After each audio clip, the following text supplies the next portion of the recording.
Amerika Serikat mendesak Israel untuk melindungi warga sipil di jalur Gaza saat berperang melawan pejuang Hamas. Namun Amerika Serikatlah yang justru mengirimkan lebih banyak bom ke Israel hingga membuat banyaknya korban sipil.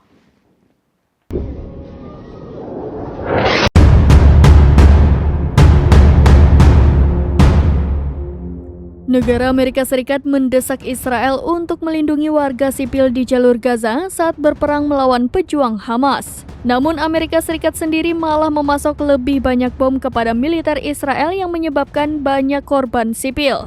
Amerika Serikat telah memberikan Israel sekitar 15.000 bom dan 57.000 peluru artileri sejak 7 Oktober ketika Israel telah membunuh sekitar 20.000 warga Palestina.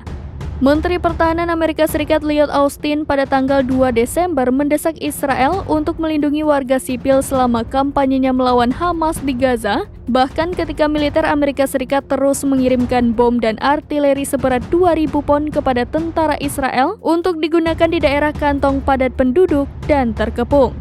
Austin mengatakan kepada Forum Pertahanan Nasional Reagan di California pada Sabtu bahwa ia melindungi warga sipil di daerah kantong yang padat penduduk dan terkepung itu penting untuk meraih kemenangan dalam perjuangan di perkotaan.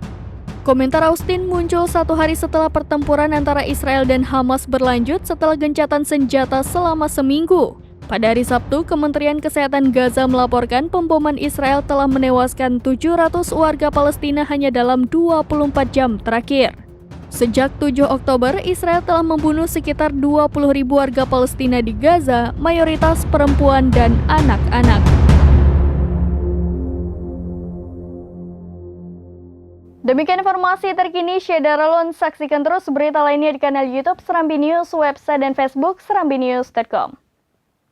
Download Tribun X sekarang, menghadirkan lokal menjadi Indonesia.